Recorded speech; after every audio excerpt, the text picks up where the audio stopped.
Good day, folks. I'd like to show you simple over unity. I was experimenting with my original coil here with my big back EMF projects I first started with, and I was playing with this and I made a modification. I realized, well, I knew this but I never actually tried it, finding the right capacitor to put with it to form an LC circuit. So instead we pulse it through the controller, again very low duty cycle, but we trigger the LC oscillations, like that swing action. Once you get it going, you just have to provide the intermittent tap.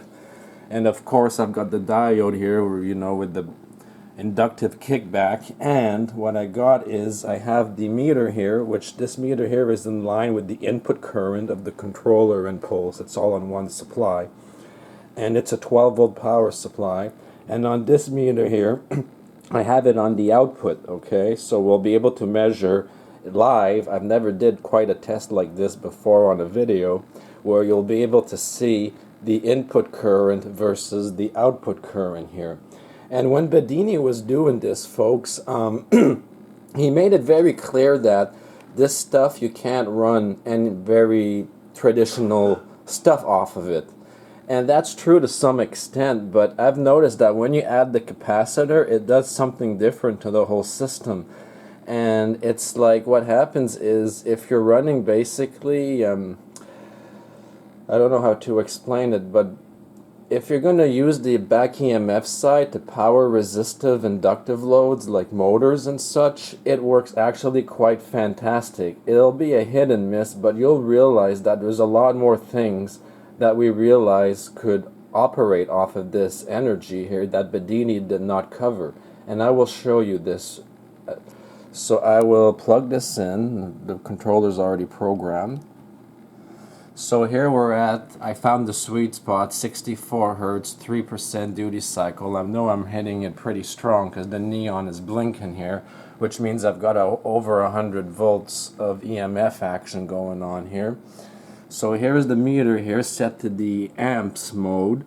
So we'll say, we'll be really mean and say we're taking 0.04. We'll pretend it's 49, okay, to make it the worst case scenario. So 49 milliamps, which is in the ballpark of which I've explained before. When I run this controller, I've measured this before. It's a very efficient device.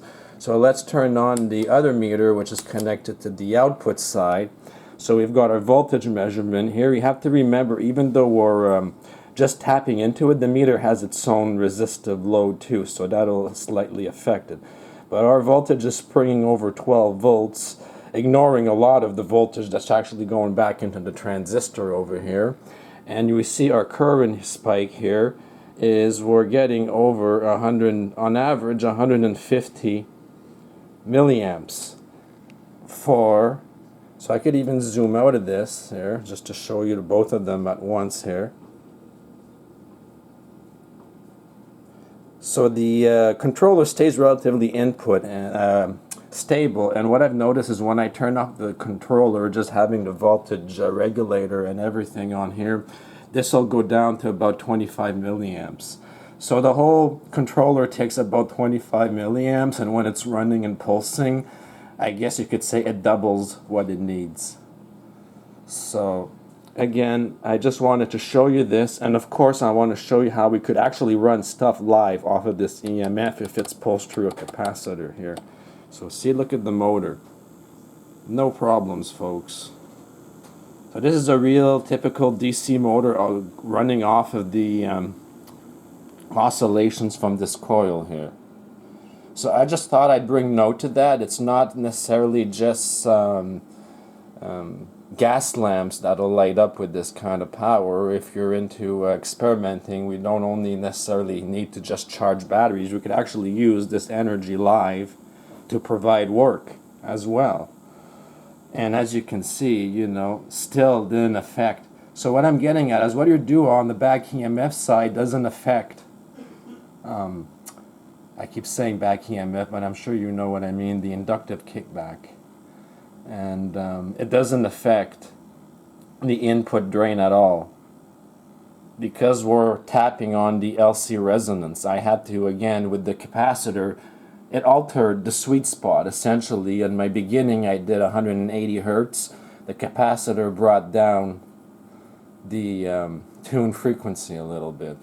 But it was pretty easy to find, you know, because with the neon and such indicators, when it glows, I know, well, it at least has to be 80 volts, right?